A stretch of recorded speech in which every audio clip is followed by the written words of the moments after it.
Just like the street lights lit this town, like a fire in a blaze, gotta burn it down. Can't be afraid to leave this out. We got this far, don't know how. I see danger in your eyes. They know we'll burn down the night. Coming just like the sunrise. You know that we gonna let it end. Tonight we gonna let it end. Tonight we gonna let it end. Just like the sunrise, we gonna let it end.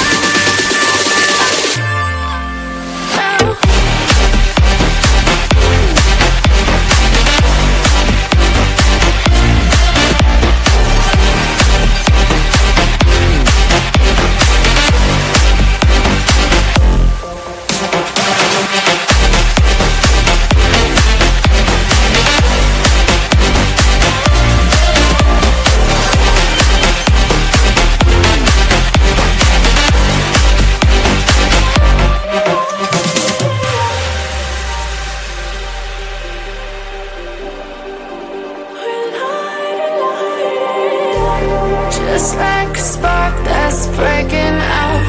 Can't make a stop, can't turn back now.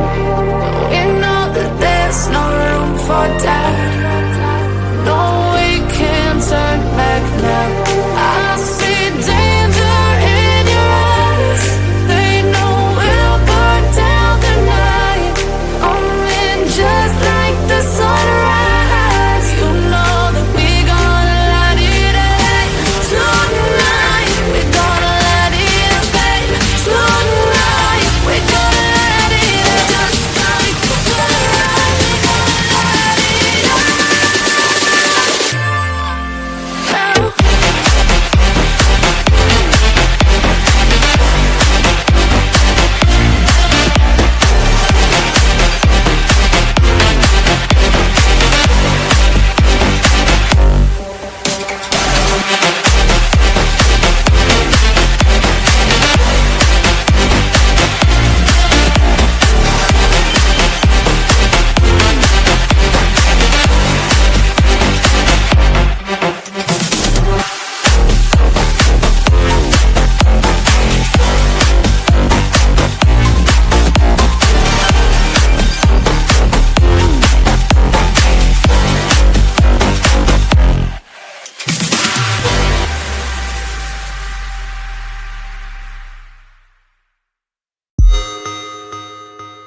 pensada y muy provista por todos los expertos, nuestros colegas consultores, nosotros mismos desde IDOM, que siempre podremos ayudarles con estas cosas.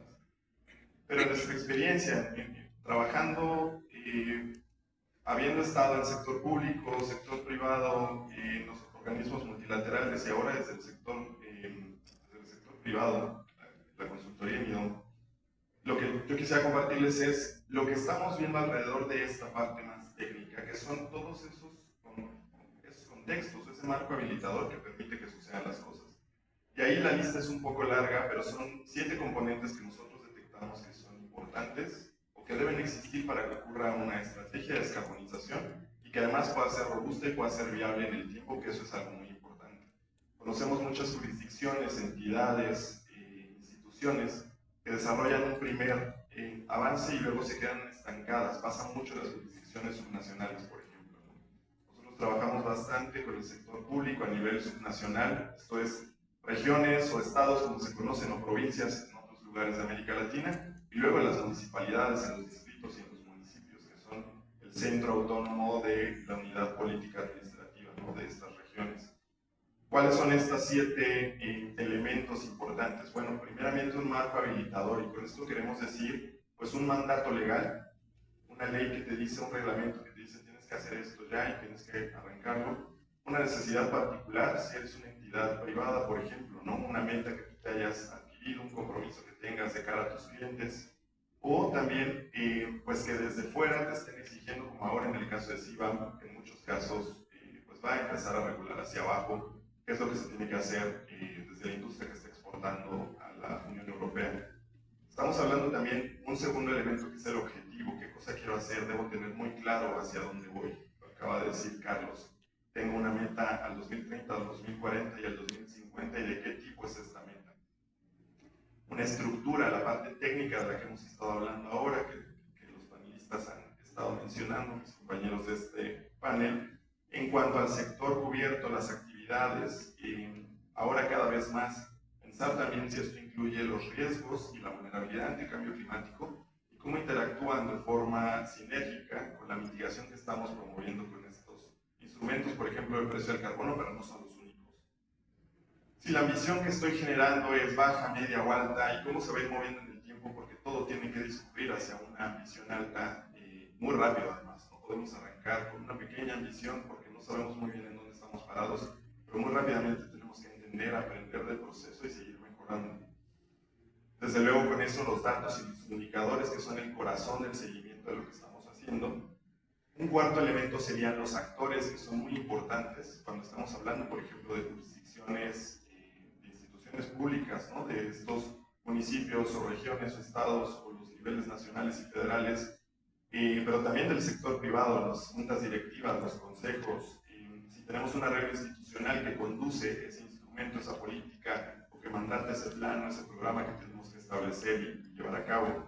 Las partes interesadas, desde luego, porque a veces son precisamente todos aquellos sectores fuera de los que están directamente elaborando o realizando las actividades, quienes empujan para que haya unas metas de descarbonización, y entonces debemos a esos stakeholders pues estar dando un involucramiento adecuado, ¿no?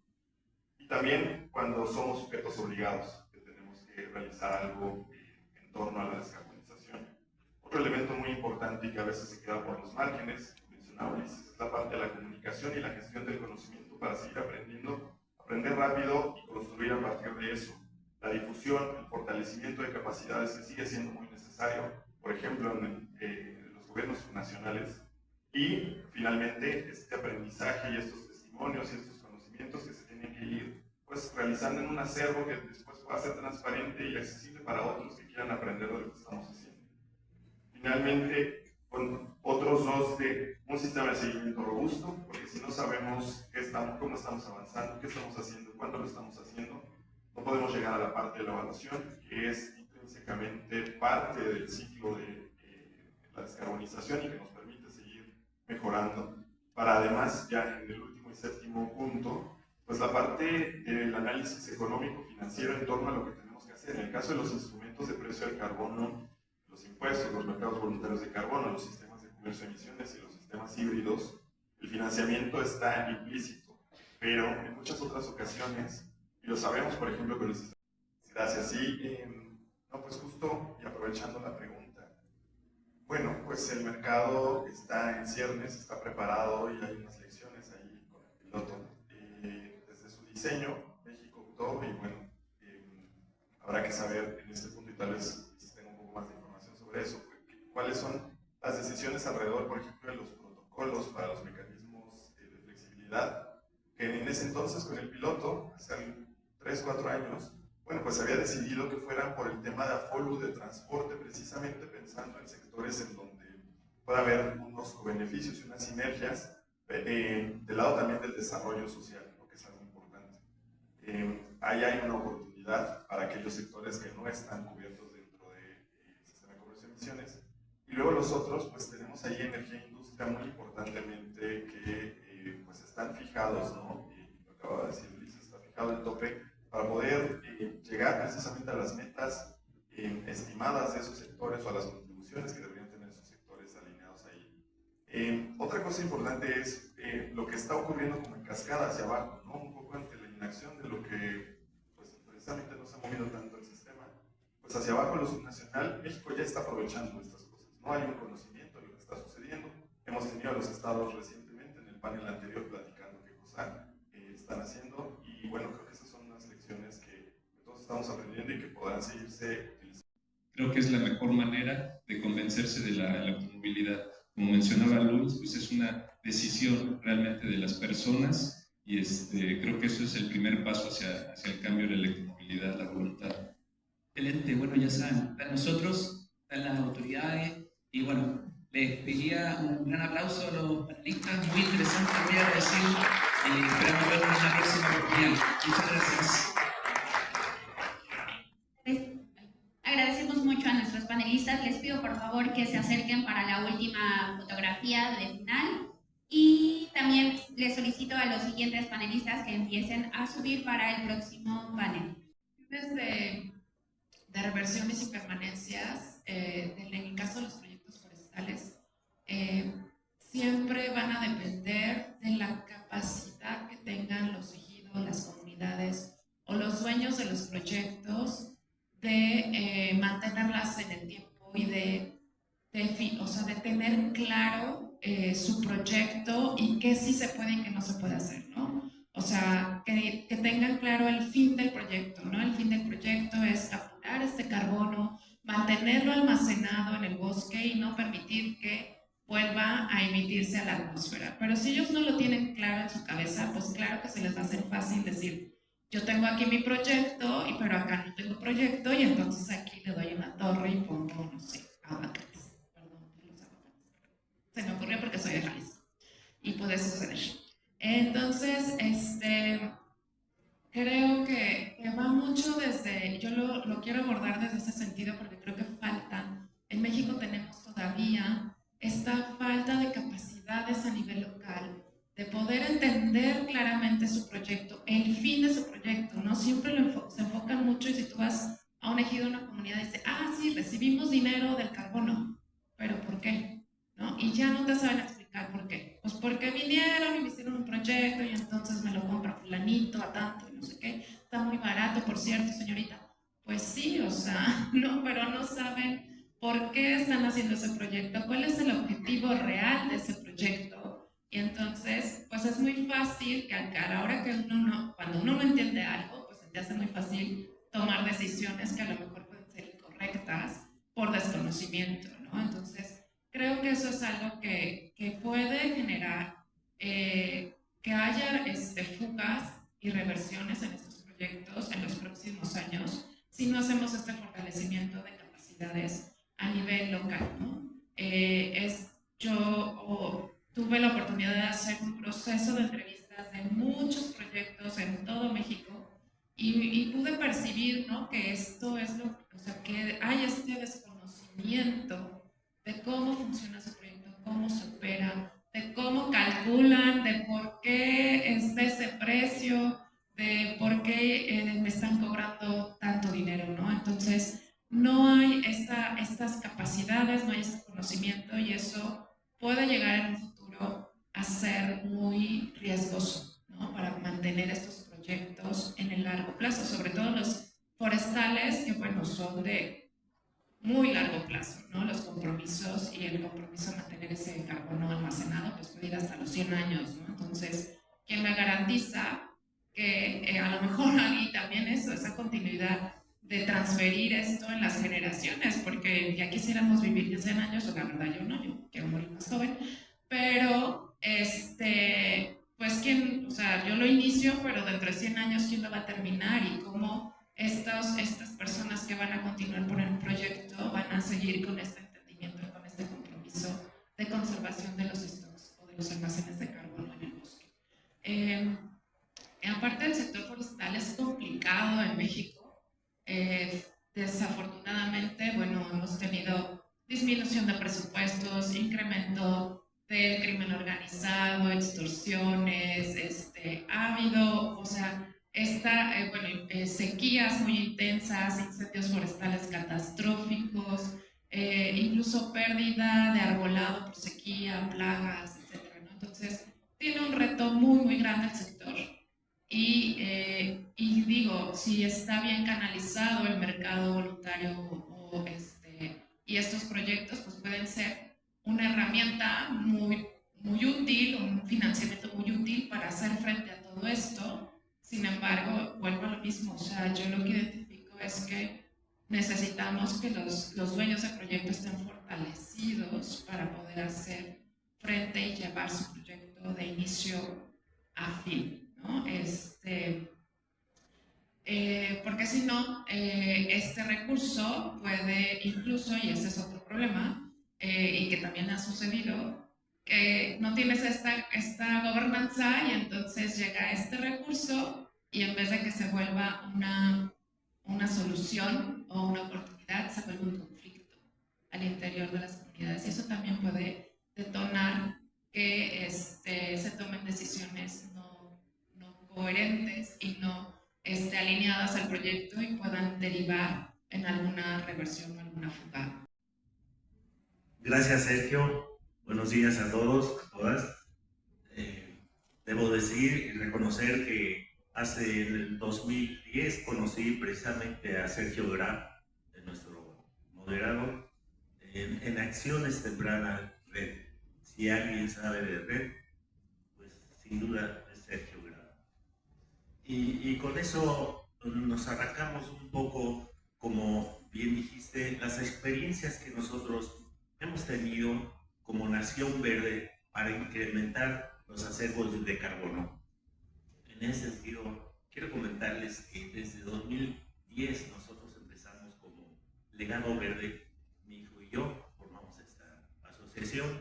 Ahorita somos alrededor de 70 integrantes, pero iniciamos como siempre se empieza, con poquito. Empezamos en el Nevado de Toluca, en lugares que nos parecían estratégicos, y empezamos a trabajar en reforestación arriba de los 4.100 metros sobre el nivel del mar, buscando infiltración de agua con pinos Harvey en el Nevado de Toluca. Pero también lo hicimos en el ex lago de Texcoco, que era un ex y sigue siendo un ex lago, y ahí tenemos un bosque de 100 hectáreas que lo hicimos con una tecnología holandesa, y tenemos el bosque ahí. ¿Por qué? Porque en ese tiempo nos parecía estratégico reforestar el ex lago. Hoy nuevamente se está inundando, pero es un ex lago por la infraestructura que está hecha para que se drene. Seguimos trabajando en el desierto, en zonas semidesérticas, y bueno, por el año de 2016 que cambiamos de Legado Verde a Nación Verde. Ahí nos constituimos con una asociación civil dedicada a, como nuestro propósito principal, restauración y restauración.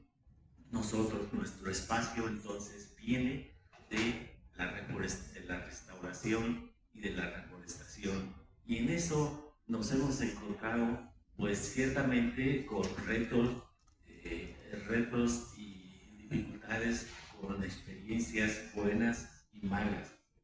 De ahí, como Nación Verde, llegamos a un punto de llegar desarrolladores también de carbono. Y ahí les puedo decir uno de los principales problemas que nos encontramos. De pronto, en 3 ejidos, donde habíamos hecho todo el trabajo para un proyecto del IFM, de pronto ya en la asamblea, en la propia asamblea, nos dimos cuenta que un día antes y después de todo el trabajo que habíamos realizado, lo convirtieron en área natural protegida, 400.000 hectáreas. Para mí no hay una justificación para hacerlo, sin embargo, apareció un área natural protegida. Todo el trabajo que habíamos hecho, para abajo, de inversión de dinero, las asambleas, los acuerdos, los convenios para por firmarse, se vinieron abajo. Entonces, bueno, fue un descalabro muy fuerte, pero continuamos con otros proyectos. Somos desarrolladores, pero también nos hemos metido en el tema de carbono, de conservarlo, de conservar los acervos de carbono, con una metodología que todos ustedes conocen, ARR. Cuando platicas con la gente, con los ejidatarios, con los comuneros, cuando les hablas de estos mecanismos que hay para que obtengan recursos, simplemente no lo pueden creer. No pueden creer que alguien, un organismo de la sociedad civil, incursione con ellos y les diga, te vamos a apoyar en esto, porque nosotros hacemos toda la exclusión del terreno, las brechas cortafuegos, todo el mantenimiento durante 40 años, y dices, ay caray, y lo único que van a hacer ellos es trabajar justamente en su terreno, y a los 40 años les entregamos el bosque. Entonces, son cuestiones que te haces aliado de ellos y ellos de nosotros, y trabajamos muy bien. Entonces, creo que uno de los elementos fundamentales que uno se enfrenta en el campo es precisamente el convencer a las comunidades. De ahí que nosotros acuñamos un término, community carbon, carbón comunitario, que así le llamamos nosotros, porque para nosotros es fundamental 3 elementos: las plantas, los animales y los hombres. Si te vas contra uno de ellos,